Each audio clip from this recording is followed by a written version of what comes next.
You've set a goal, you've started it, you've even built up a little bit of momentum, but ultimately there's what we would call a pattern disruption. You got sick, you went on vacation, spring break is coming up, a holiday is coming up. Something has disrupted your system.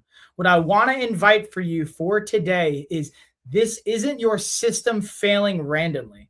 It is falling to disruption, a very vulnerable chink in its armor, which is a pattern disruption.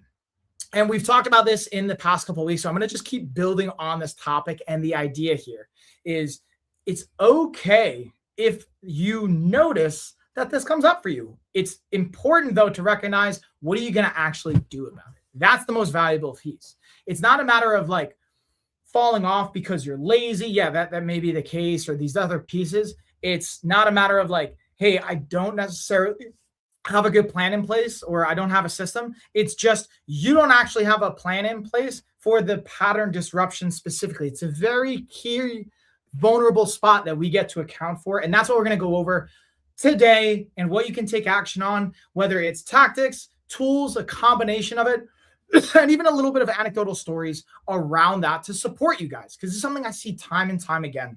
I keep talking about it because this time of year, really all times of year, but specifically around when I'm filming or we're doing this live is spring break. But this applies to winter. This applies to all seasons, all dynamics. Pattern disruptions are going to come up no matter what.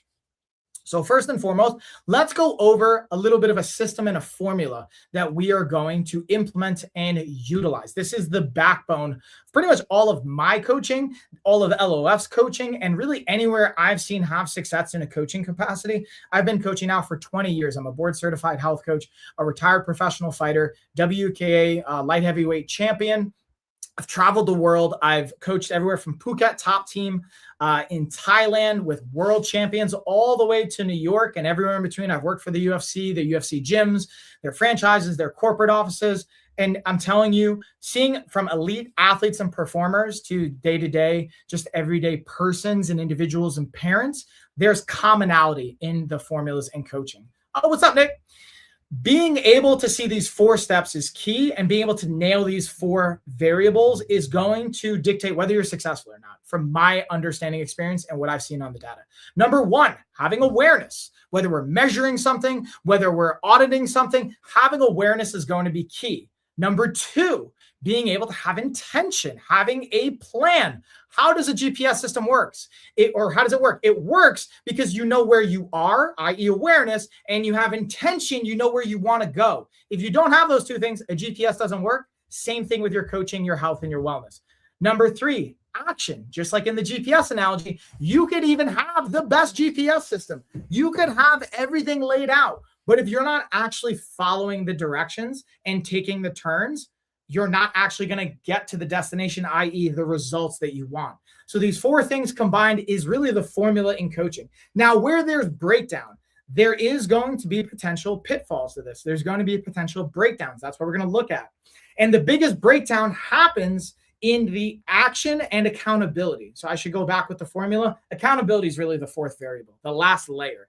You need to have the accountability. So for example, let's say you turn left when you should have turned right. The GPS system is going to say, hey, calculating, hey, you made the wrong turn. Let's turn, go here, so on and so forth. That's where coaching and accountability is going to be key. And even taking coaching out of the equation.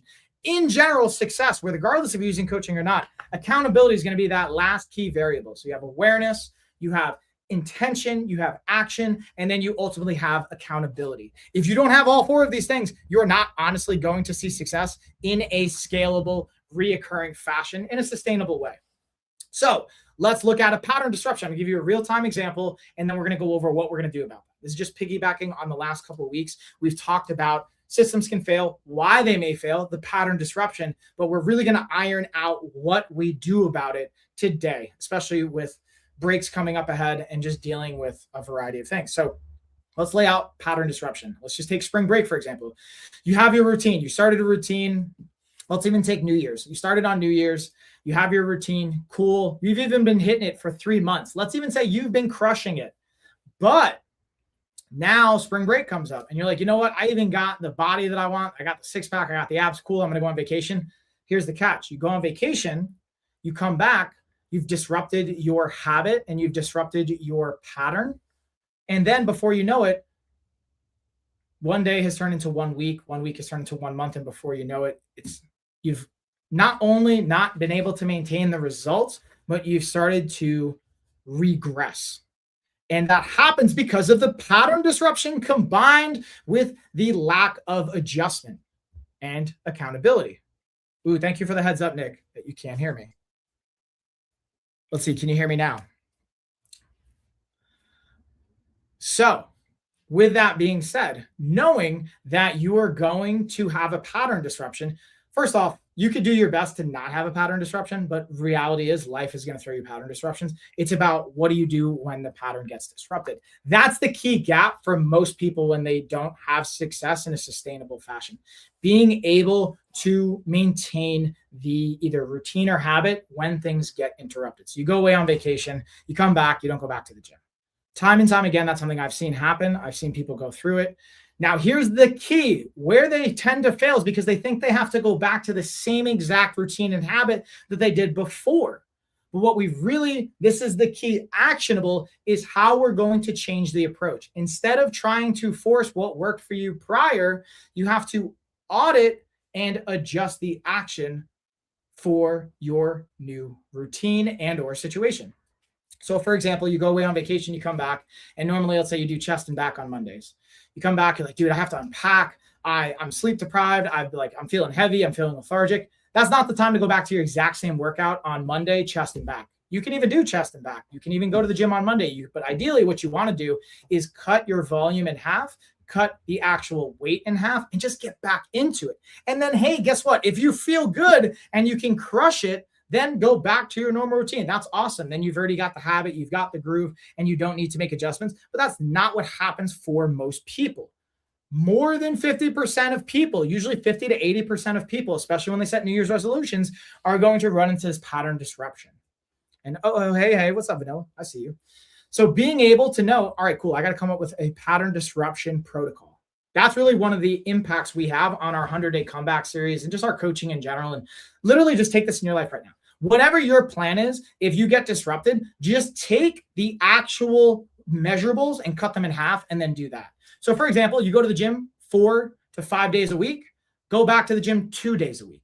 You do cardio 3 days a week, do cardio 1 day a week. You do a 45 to 60 minute workout, do 20 to 30 minutes of a workout. You do volume as far as 10 to 15 reps, you're going to go with 6 reps. And if you normally do 100 pounds, you're going to do 50 pounds. So again, the idea is maintaining your actual own pattern because of the pattern disruption that you had. You're trying to get immediately back to that pattern as quickly as possible. It's not about the work capacity. It's not about the load. It's not about any of that. It's about getting back to a adjusted intentional routine. It doesn't have to be the exact same thing. It's about just setting a baseline again, setting an actual intention and taking action on it. And ideally, having accountability. One of the things we've covered in past calls is a study from London University found that when a group of people had scheduled accountability check-ins, their success rate went up by 60 to 95%. So you're 60 to 95% more successful if you have a scheduled accountability check-in. It could be with a friend, it could be with a family member, it could be with your doctor, it could be with a coach, it could be with your trainer, whomever, it could be online, literally just scheduling a piece of content, whatever it is. But being able to have reoccurring accountability check-ins will increase your success rate from 60 up to 95%. If I gave you a pill, said, hey, if you take this pill every day, you're going to be 60 to 95% more likely to succeed, I promise you would take that pill. That's 100% what you would most likely do, right? So knowing that, that's how we get to focus on energy. And the whole theme here is, again, the pattern disruption. Now, maybe you didn't go on vacation. Maybe you got sick. Maybe you had an emergency situation come up. The same principle applies. The key here is, how do we measurably approach that? Great question. This is the hypothetical or placebo, right? So again, I want to pause as we're transitioning. I'll pull up some data. I'm curious what questions you guys might have. Like legitimate questions I'll get to. Also, I appreciate everyone just being silly geese here and the troll fun and all of that fun stuff. comments and general help. And if you're not already, please follow, subscribe, all that good stuff. I'm going to pull up a chair, actually. We're going to dig on in, settle in here for the next 20-ish minutes. And honestly, I hit the key stuff right out the gate. It's coming in pretty hot. So now I'm going to circle back, address questions, and I'll pull up some finer points and some data related to this. And then we'll go into, if you guys don't have questions live, I had some questions that came up in coaching sessions for the week and the last week behind me that we can look at as well. Throwing back a little bit of yummy tea. So with that being said, I'm going to hit you again with some metrics or some kind of like at least data points that become helpful. And one of the other things when we talk about pattern disruptions is it doesn't have to just be like, again, vacation or getting sick. It could just be stress and sleep deprivation. Maybe you're having a baby. Because babies are beautiful. Obviously, having a kid's like an amazing thing to bring into this world, but it can be extremely stressful and sleep depriving. So when you are stressed, your logical, rational part of your brain gets reduced. What does that mean for our health and our wellness? What that means, thank you, by the way, Vanilla, I appreciate it. What that means is you are going to make less logically oriented decisions. You're going to be more impulsive. You might be more inclined to have that sweet snack at night when normally in the past you wouldn't have. Same thing with sleep deprivation. When we are sleep deprived, even if you're just getting under 7 hours of sleep for one night, you can see the impact of that. It will drastically cut your self-control, impulse control, and logical thinking. Not only with your nutrition, but also with your workouts. But specifically, we see it show up. When I say we, I mean research studies that others have conducted, that I'm just regurgitating, have shown that being able to increase your sleep will impact positively your overall health as well as your impulse control. But on the flip side, when you're getting less than 7 hours of sleep, you are going to be more impulsive. You're going to want to eat more than likely sugary, carbohydrate-laden things, have more caffeine-oriented things to make up for the difference in energy. Knowing that, you're probably going to eat more calories. And when you eat more calories, boom, you're going to see weight coming on. You're also not going to feel so good. And you're going to repeat that program. So what we want to do is pattern disruption is what can kill our routine and habit.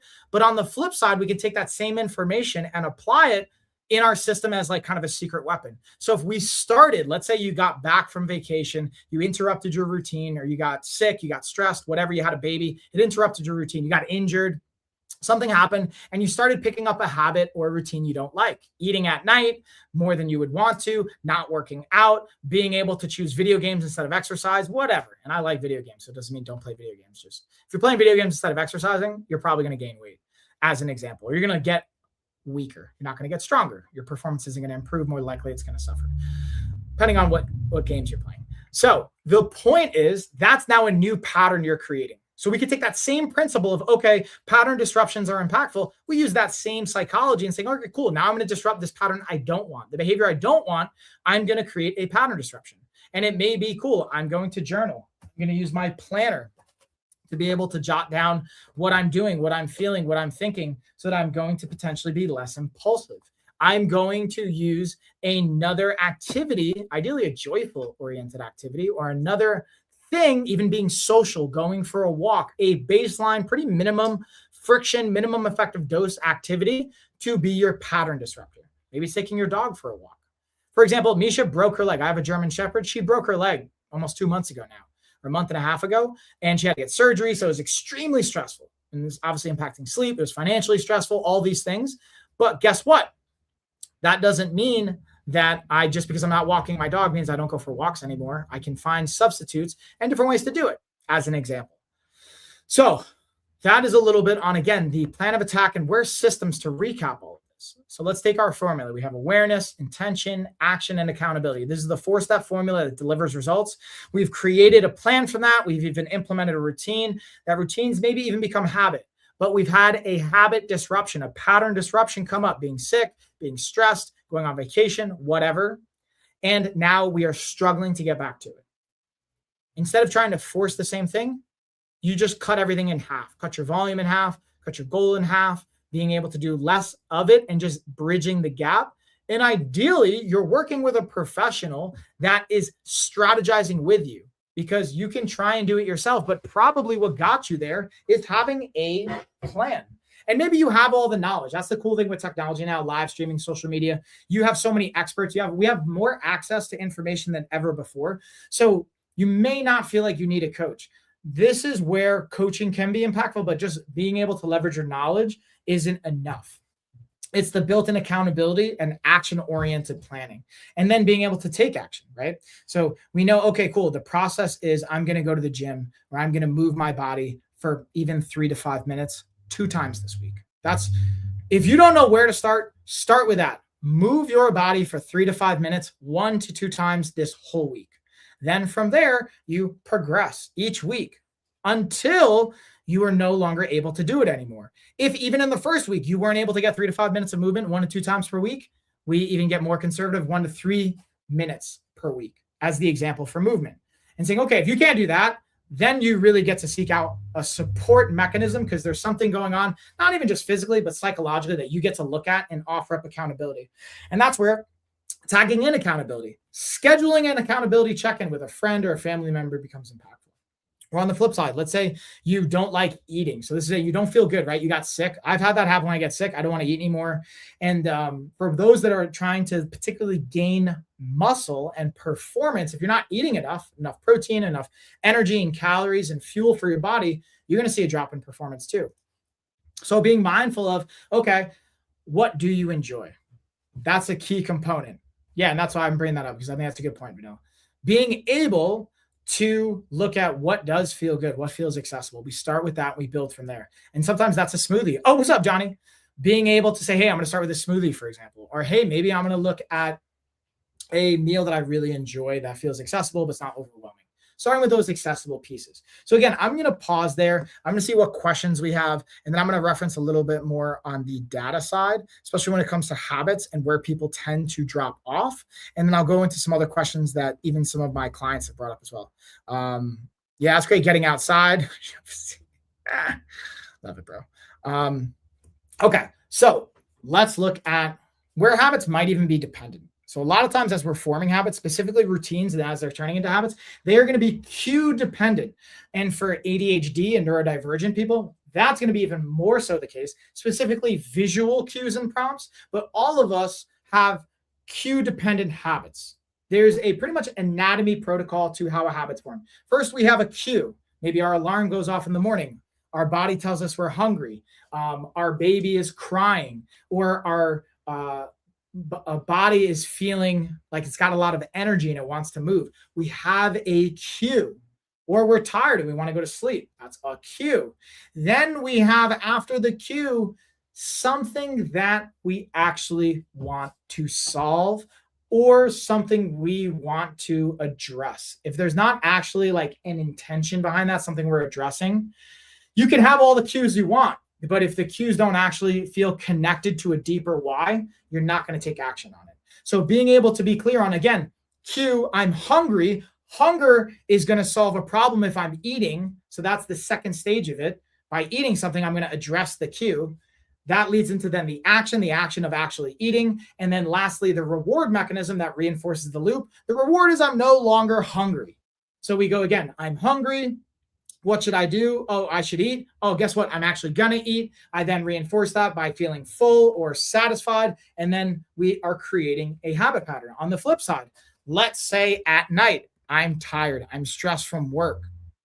You need, you need some quote unquote downtime, right? You need to be able to get some rest and recharge time in. Now you can do that with sleep, or you can say, hey, I'm going to stay up and I'm actually going to play some video games. So the cue is I'm tired. I want to have dopamine. I want to feel motivated. I want to have some me time. Boom. What we want to address is the discomfort related to that. And then we're going to use the actual action of playing video games. And then what's the reward? The reward is the dopamine, or the signaling to you enjoy this. I'm going to see if I can pull up a visual for you guys for this actual habit loop, because these 4 checkpoints, I think, can be really helpful when you actually see the visual related to it. So this is less of a loop, but I'm going to still give you the checkpoints here. And the visual, I think, will become helpful because it's still using the same 4 checkpoints of we have our cue, we have a craving we want to address from the action, and then we have our actual action itself, i.e. the response, and then we have the reward. Ooh, what are habits? Good question. We have a whole breakdown on that. But for that question, first let's look at, we have cue, then it goes to craving, response, reward. So again, we have a cue. We have something we want to do to address, or the why, the craving. Why do we want to address that? Then we have the action, and then we have the reward, and it feeds into itself. So let's go into our breakdown of, you can, again, look all of this fun stuff up. Let's actually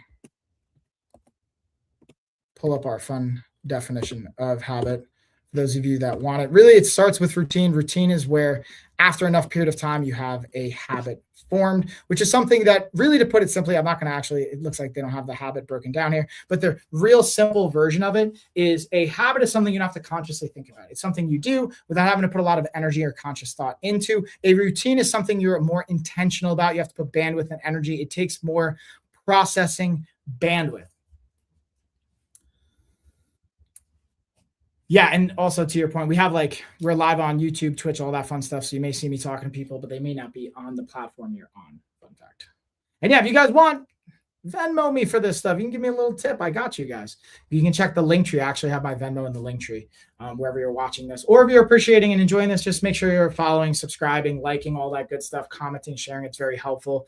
And the cool part is we're live on Amazon and the TikTok shop as well. On Amazon Live, you can see all the things that I tend to utilize, whether it's my weekly and monthly planner, whether it's my day-to-day planner that I break down all my stuff and stay organized, whether it's my journal, all these things and tools, my supplements, our fitness routine, our bands, all of this stuff is in there if you want to check it out.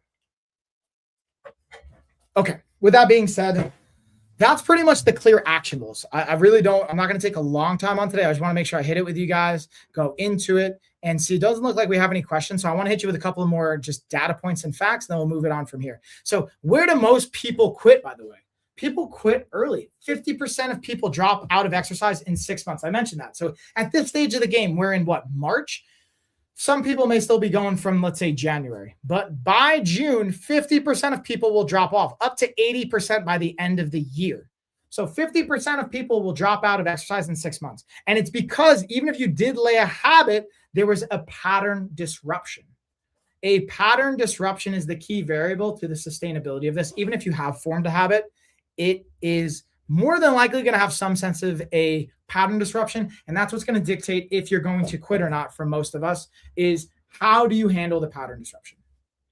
Okay, lastly, tracking will increase your success. And what do I mean by tracking? Tracking your actual progress. That goes back to awareness and being able to take action with it. So if you have awareness of what your body fat is, if you have awareness of how strong you are, how many push-ups you can do, what your calorie intake is, that goes back to your progress and how that impacts your outcome. Ultimately, your process, your progress, and your outcome.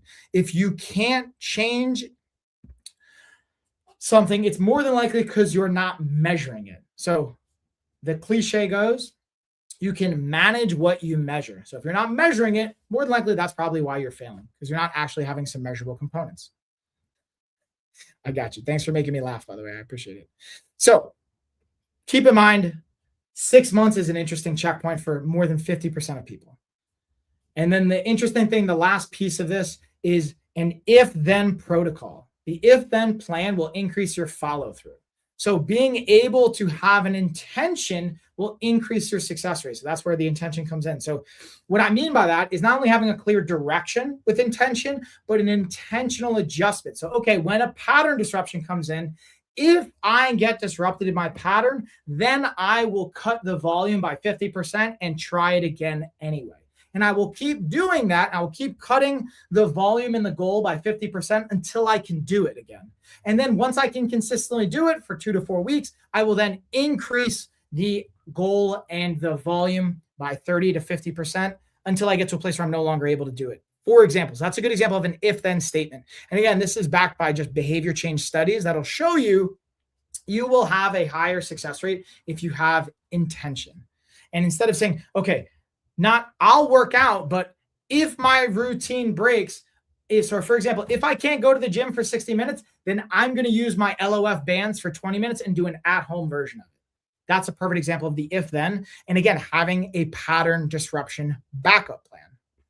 So most people, again, don't fail when things are hard. They fail when things change. When your environment changes, when you don't have the same cues, we again have habit dependent cues, or really habits are dependent upon the cues. So if our environmental cue changes, we're more than likely going to fail. Or if a stress component impacts our cue or our goal and our system, then we will fail. So being mindful of all those things, you can even anticipate it. If you know you're going to travel, be prepared for having a pattern disruption protocol.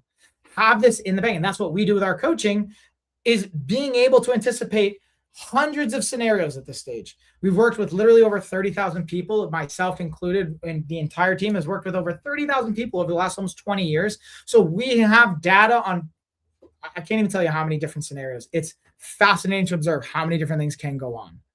And being able to just truly be able to like lower the bar in the beginning, especially. So this fits nutrition, it fits your training, it fits your sleep, it fits recovery. All these pieces come into play. So again, that's the actionables. Just to recap of all of this, we have on Amazon, on TikTok, we have books, we have our bands. The biggest thing I would say is if you don't know where to start, go to our website, go to lifestyleoffitness.com. We have intake form. You can jump on a free call. We'll chat with you, myself or my team. We'll go over. And at the end of the day, we'll send you in a direction that's going to feel helpful. Even if it's not with us, we will send you in a direction either through our own programs, or we will refer out or give you a clear plan of attack. I literally, before I jumped on this live stream, I had a call with someone, and she's a nurse that has back herniations. She wants to get into boxing. She has in the past. She doesn't know how to. She doesn't know how to make it sustainable, how to realize her goals. We're putting her on a diagnostic program, and we're going to take her from there. I know we're going to be able to transform her life. That's what we do. Now, if for whatever reason it doesn't work out, I already have a backup plan on where we're going to send her and the support systems and some free resources that we have. So the point is, start with that. If you don't know where to start with that. All right, y'all. That's pretty much it. I'm going to bring it home from here. I'm going to send some follow-up. Speaking of the person I just talked to, I appreciate you guys. Again, we'll be back next week for our office hours. It's 6:05 Eastern Standard Time every single Tuesday night. The only thing we're going to do is probably for spring break. It's probably actually going to be the same time.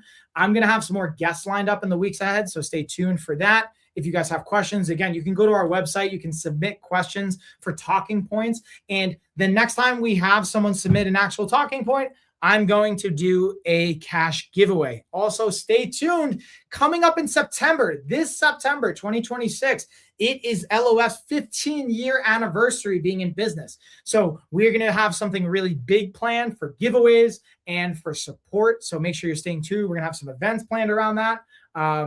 That's it, y'all. I'm going to get to it. I'll let you guys get to it. Again, follow, subscribe, like. Your insights appreciated. I appreciate you guys. Vanilla, thanks for hanging. Johnny, good to see you. Nick, I want to say Riney, what's up? Ski, all you guys. Catch y'all on the next one. Later, y'all.